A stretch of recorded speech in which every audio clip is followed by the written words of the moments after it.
अस्सलाम वालेकुम। घर का खर्च में खुश आमदीद।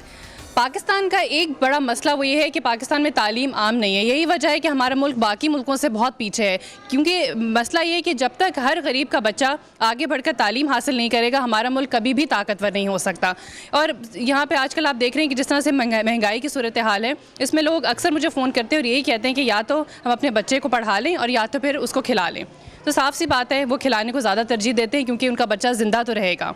लेकिन इस वक्त पाकिस्तान में बहुत सारी ऐसी ऑर्गेनाइजेशंस हैं, बहुत सारे ऐसे स्कूल्स हैं जो कि आगे बढ़ रहे हैं और तालीम आम करने की कोशिशों में मगन है, ताकि आने वाले वक्तों में ये बच्चे हमारे मुस्तकबिल का मेमार बने, हमारे मुल्क को स्ट्रॉन्ग करें।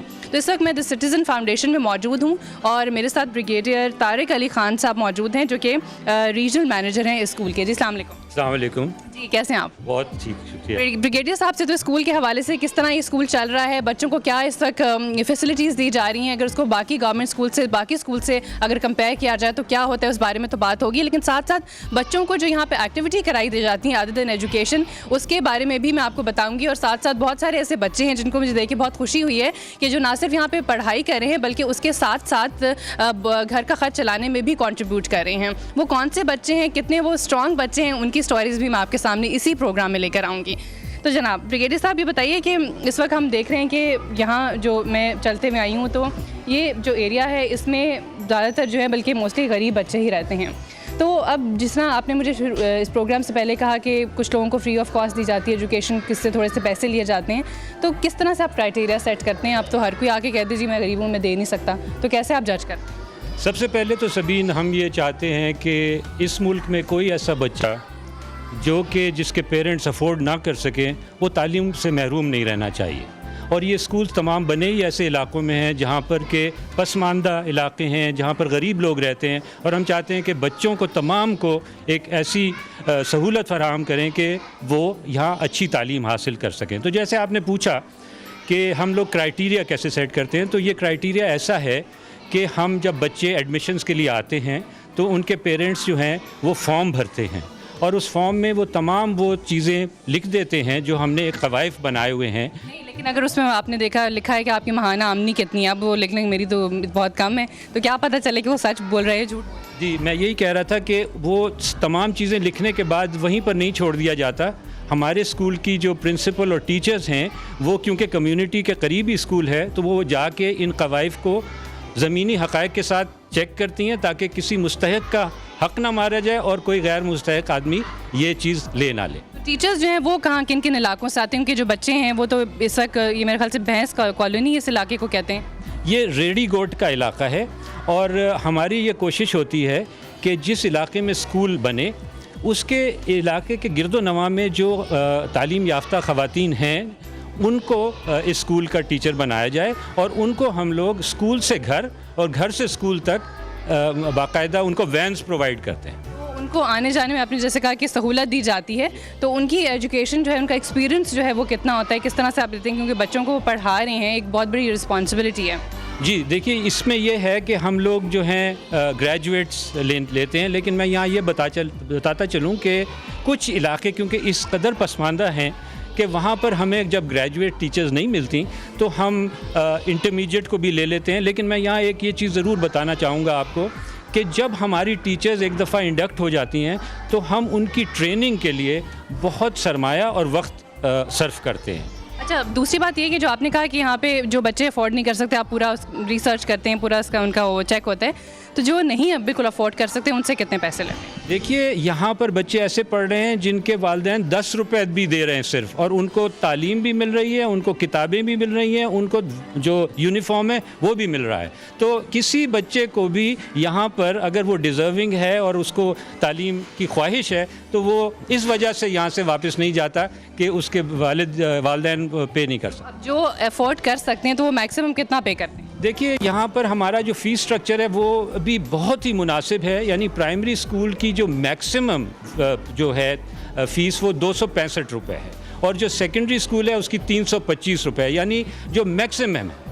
ये किन किन इलाकों में है? जैसे अभी आपने बताया कि रेडी गोट का इलाका है, तो और कराची में अगर स्पेसिफिकली कहूँ तो कहाँ कहाँ पे? जी, कराची के अगर आप देखेंगे तो हम लोगों ने कराची में जैसे कि आप कोरंगी लांढी एरिया में देख लीजिए, मलीर के एरिया में जो गोट हैं उसके करीब करीब वहाँ पर हैं हम लोग। कराची में हमारे बहुत सारे स्कूल्स इन तमाम पसमानदा इलाकों में हैं। बैंस कॉलोनी, मच्छर कॉलोनी, इब्राहिम हैदरी यहाँ पर है। फिर उसके बाद जो आप स्टील टाउन की तरफ चले जाएँ तो वहाँ पर जो गोट हैं, शाहनवाज गोट, यानी तमाम ऐसे इलाके जहाँ पर के आबादी है, गंजान आबादी है, गरीब लोगों की आबादी है, लेकिन वहाँ पर उनको तालीम मुयसर नहीं, वहाँ पर हम। बिल्कुल नाज़रीन, जैसा कि आप देख रहे हैं कि किस तरह से ब्रिगेडियर साहब बता रहे हैं कि पसमानदा इलाकों में ये स्कूल बनाया गया है और इन्हीं इलाकों में ज़्यादा तालीम की ज़रूरत है। जो हम देखते हैं कि प्राइवेट स्कूल्स हैं जिनकी फ़ीस इतनी हाई होती है और वो उन्हीं इलाकों में बनाए जाते हैं जहाँ पे अमीर तबका रहता है। अमीर तबके की क्या बात, वो तो अपने बच्चों को बाहर भी भेज सकते हैं, खैर उनके लिए भी ज़रूरी हैं वो स्कूल्स, लेकिन असल में गरीब बच्चे को पढ़ने की सख्त ज़रूरत है। यहाँ पर आप भी हमें कॉल कर सकते हैं, हमारा नंबर है 021322700861। इस पर कॉल करके हमें बताइए इस स्कूल के हवाले से अगर आपके पास कुछ सवालात हैं तो वो आप पूछ सकते हैं। और इसके अलावा आप ये भी बताइए कि आपके बजट में आपका तालीमी खर्चा कितना है और उसको अफोर्ड आप किस तरह से करें और किस तरह से उसको मैनेज कर रहे हैं। अच्छा, एक और चीज़ मैं पूछूंगी कि यहाँ पे जो टेक्स्ट बुक्स आपने कहा कि फ्री भी दी जाती हैं, तो जो करिकुलम है, जो पूरे उनकी टेक्स्ट बुक्स वगैरह सब कुछ है, तो वो किस तरह से, देखिए गवर्नमेंट स्कूल उनके तो हाल ही बुरा है। एक टाइम था कि वहाँ से इतने बड़े बड़े लोग जो है वो निकलते थे आज की बड़ी बड़ी पोस्ट में, लेकिन अब ऐसा नहीं लगता कि उन स्कूल से कोई बड़ा आदमी निकल सकता है।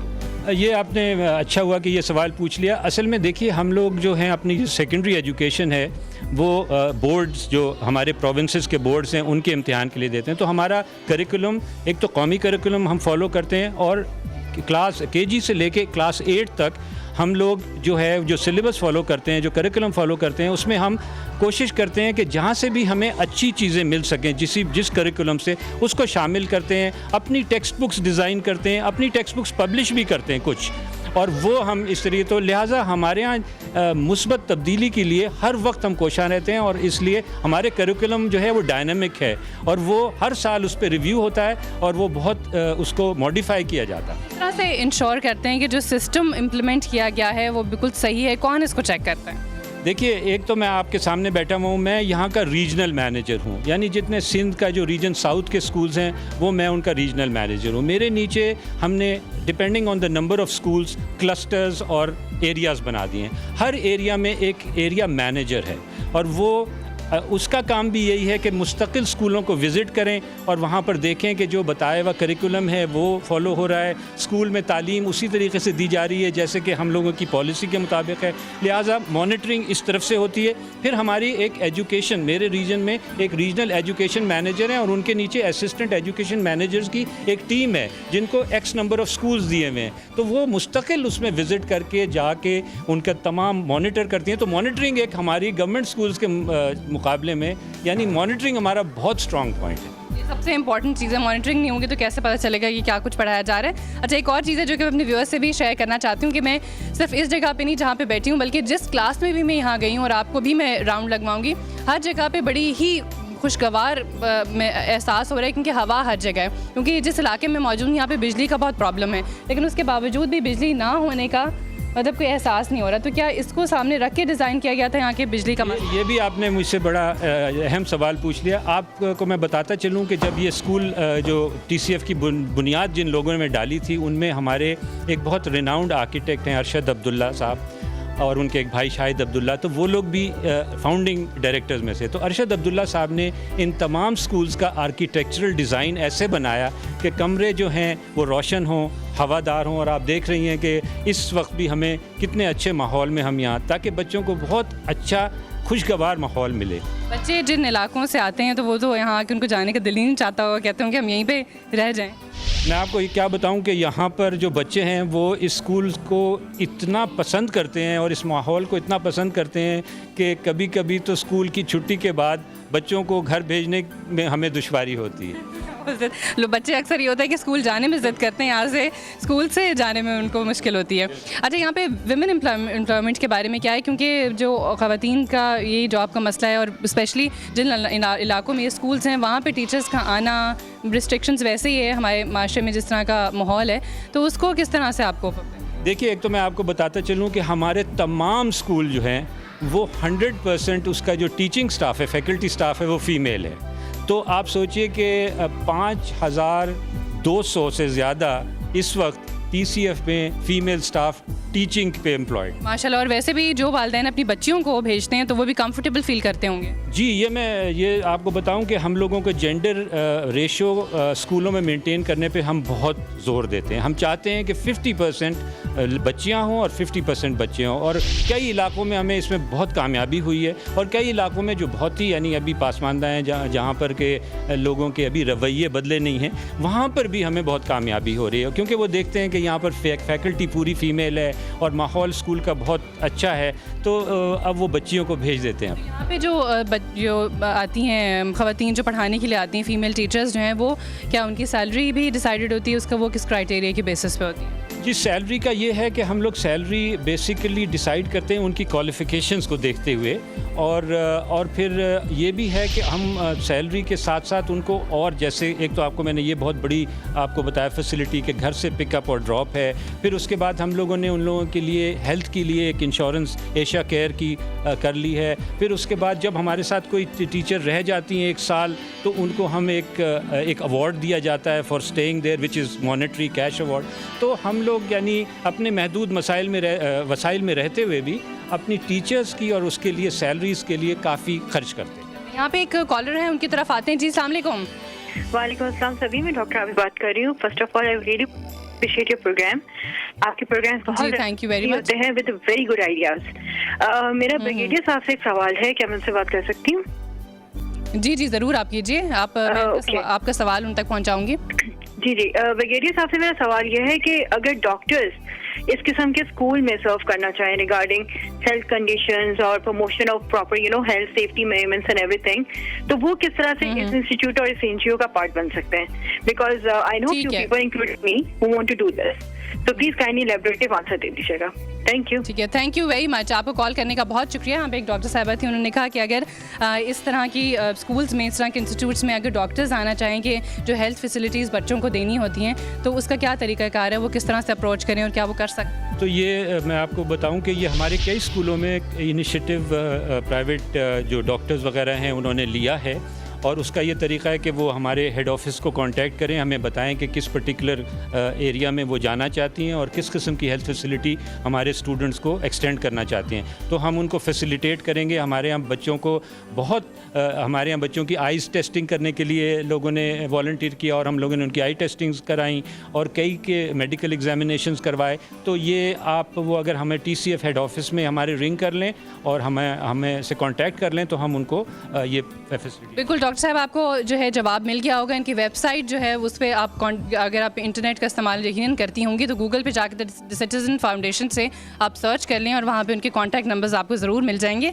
और अगर वैसे तो बहुत सारे लोग हैं जो कि वॉलंटरली बेसिस पर करते हैं, लेकिन अगर वॉलंटियर ना करना चाहें, वो एक फ़ैकल्टी का हिस्सा बनना चाहें, तो उस सूरत में भी है, या फिर आप फैकल्टी मेंबर नहीं बना? एक्चुअली हम लोगों के यहाँ फैकल्टी मेंबर्स तो ऑब्वियसली जो टीचिंग स्टाफ है, और एक वो नॉन फैकल्टी स्टाफ है। नॉन फैकल्टी स्टाफ जो है वो स्कूल में आपने देखा होगा स्कूल को साफ़ रखने के लिए आया है, चौकीदार है, और बाकी टीचर्स हैं। तो एक्चुअली इस तरीके की तो कोई नहीं है, लेकिन वॉलंट्री एक्चुअली हमारे यहाँ हम लोग वॉलंट्री स्पिरिट को बहुत प्रोमोट करते हैं कि रज़ाकाराना तौर पर आएँ और हमारे इस काम में शामिल हों, तो उसमें हम कर सकते हैं। लेकिन सही बात है, उसमें जो खुशी होती है उसकी बात ही अलग है।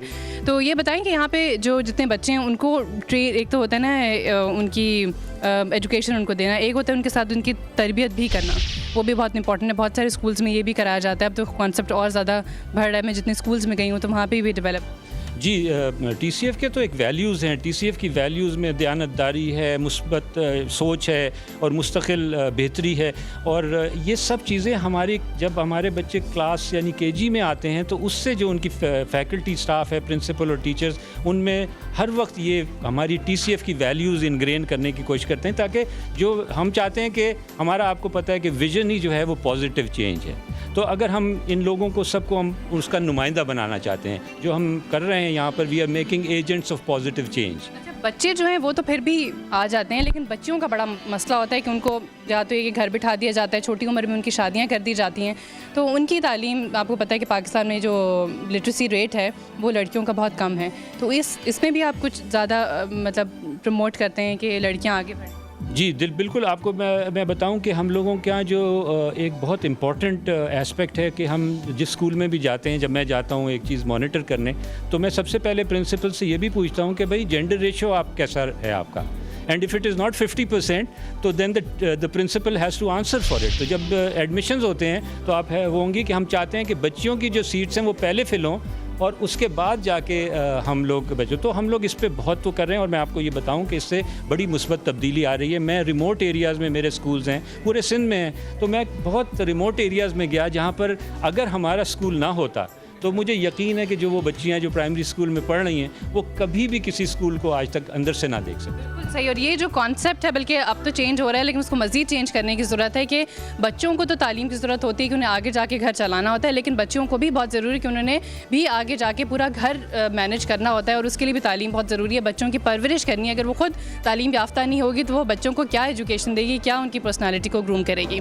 यहाँ पे ब्रेक की तरफ चलते हैं, ब्रेक से वापस आएंगे और मैं कुछ क्लासरूम्स की तरफ भी चलूँगी जहाँ पे बड़ी इंटरेस्टिंग किस्म की एक्टिविटीज़ हो रही हैं और उन एक्टिविटीज़ का हम हिस्सा बनेंगे ब्रेक के बाद। आप देखते रहिए CNBC पाकिस्तान।